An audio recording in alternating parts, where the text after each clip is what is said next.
ప్రపంచం ఇప్పుడు ఒక చాలా పెద్ద ముప్పు అంచున నిలబడింది. ఇరాన్‌కి, ఇజ్రాయిల్‌కి మధ్య నడుస్తున్న యుద్ధం ఇప్పుడు ఏ స్థాయికి చేరిందంటే, ఎప్పుడు ఏం జరుగుతుందో ఎవ్వరు ఊహించలేకపోతున్నారు. మొన్నటికి మొన్న ఇరాన్ ఏం చేసిందంటే, ఇజ్రాయిల్ మీద వందలాది క్షిపణులతో ఒక్కసారిగా బాంబుల వర్షం కురిపించింది. ఆకాశం మొత్తం క్షిపణుల కాంతితో మెరిసిపోయింది. మరి ఇజ్రాయిల్ ఊరికే ఉంటుందా? అందుకే ఇజ్రాయిల్ కూడా ఏ మాత్రం తగ్గకుండా ఏకంగా ఇరాన్ రాజధాని టెహ్రాన్ లోపలికి దూసుకు వెళ్లి మరి ఎదురుదాడి చేసింది. ఈ రెండు దేశాల మధ్య గొడవలు ఎప్పటి నుంచో ఉన్నాయి. కానీ ఈసారి జరిగిన దాడులు మాత్రం నెక్స్ట్ లెవెల్ అని చెప్పాలి. ఈ కథ ఇక్కడితో ఆగిపోలేదు. అసలైన ట్విస్ట్ ఎప్పుడు వచ్చిందంటే, అమెరికా అధ్యక్షుడు ట్రంప్ చేసిన ఒక ప్రకటనతో ప్రపంచ దేశాలన్నీ ఒక్కసారిగా ఉలిక్కిపడ్డాయి. ఇంతకీ ట్రంప్ ఏమన్నారంటే, అమెరికాకు చెందిన ఒక పవర్ఫుల్ అపాచీ హెలికాప్టర్ను ఇరాన్ సైన్యం కూల్చేసింది అని. అయితే లక్కీగా అందులో ఉన్న పైలట్లను మాత్రం రక్షించబడ్డారు అని ఒక బాంబు లాంటి వార్తను బయటపెట్టాడు. ఈ విషయం గురించి ఒక్కసారి ఆలోచిస్తే, ట్రంప్ చేసిన ఈ ప్రకటన ఎంత ప్రమాదకరమో తెలుసా? అమెరికా లాంటి ఒక సూపర్ పవర్ దేశానికి చెందిన మిలిటరీ హెలికాప్టర్ను ఇరాన్ కూల్చేయడం అంటే అది సాదాసీదా విషయం కాదు. ఆ విషయం ఏకంగా అమెరికాను నేరుగా యుద్ధంలోకి లాగడమే అవుతుంది. ట్రంప్ ఈ విషయాన్ని అంత ఓపెన్‌గా చెప్పడం వెనుక ఉన్న అసలు ఉద్దేశం ఏంటి? దీనివల్ల రాబోయే రోజుల్లో ఎలాంటి పరిస్థితులు రాబోతున్నాయి?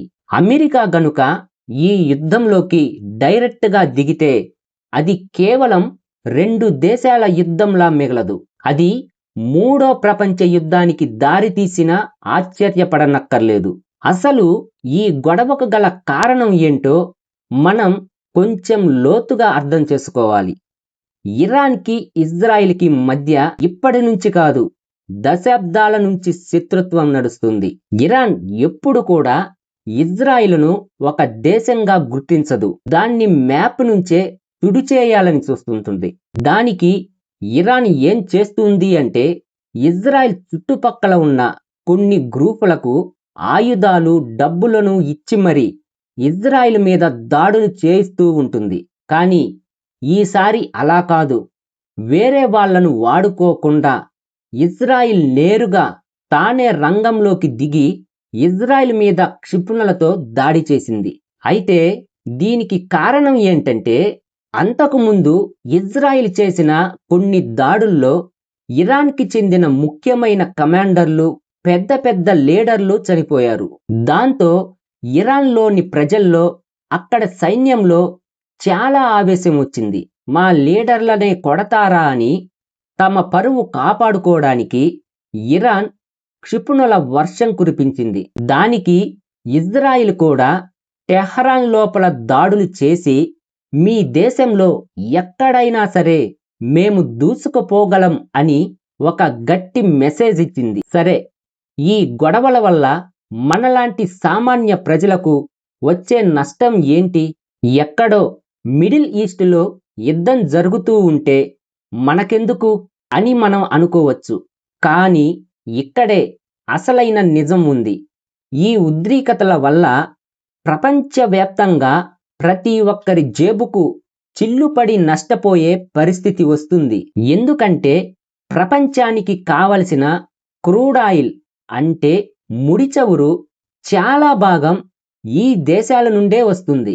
ఇప్పుడు అక్కడ యుద్ధం నడుస్తూ ఉండడం వల్ల ఆయిల్ సరఫరా పూర్తిగా దెబ్బతింటుంది. దాంతో అంతర్జాతీయ మార్కెట్లో ముడి చమురు ధరలు ఆకాశాన్ని తాకడం గ్యారంటీ. ముడి చమురు ధరలు పెరిగాయా అంటే మన దేశంలో పెట్రోల్, డీజిల్ ధరలు విపరీతంగా పెరిగిపోతాయి. ఆ విషయం మనకు తెలుసు కదా. డీజిల్ ధర పెరిగితే లారీలు రవాణా ఖర్చులు పెరిగిపోతాయి.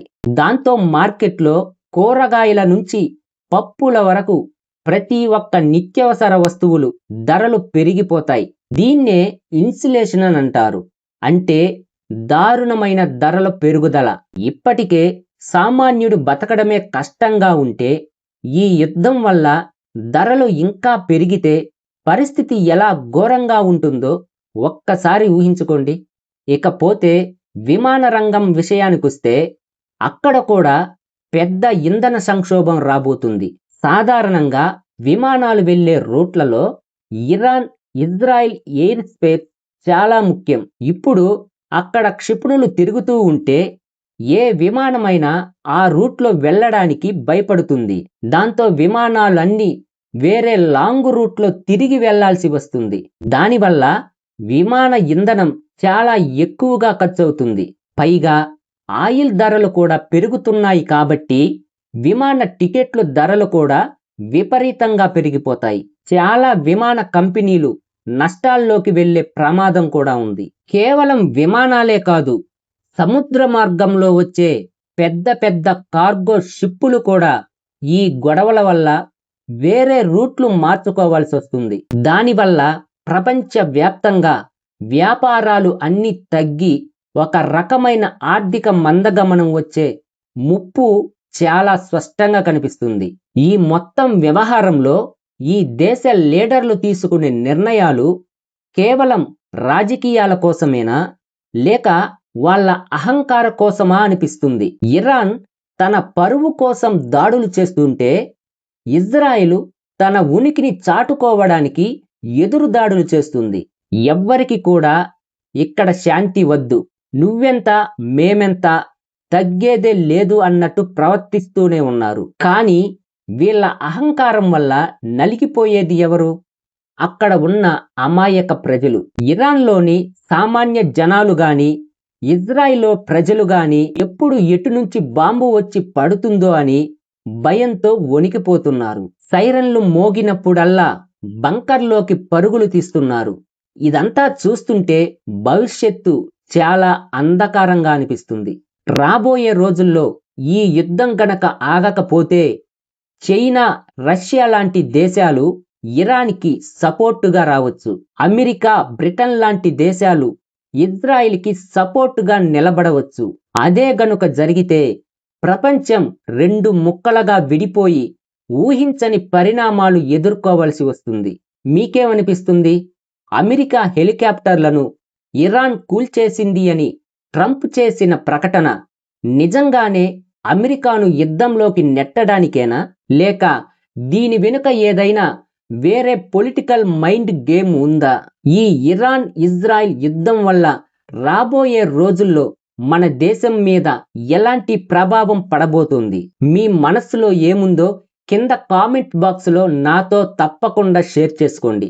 ఈ విశ్లేషణ మీకు నచ్చితే, విషయం మీద ఒక మంచి అవగాహన వస్తే వెంటనే వీడియోని లైక్ చేయండి, మీ ఫ్రెండ్స్ అందరికీ షేర్ చేయండి. ఇలాంటి ఇంట్రెస్టింగ్ విషయాలను ఎక్కడా కట్ చేయకుండా క్లియర్గా తెలుసుకోవడానికి మన ఛానల్ని ఇప్పుడే సబ్స్క్రైబ్ చేసుకోండి. మళ్ళీ వచ్చే వీడియోలో కలుద్దాం. అంతవరకు సెలవు. జై హింద్.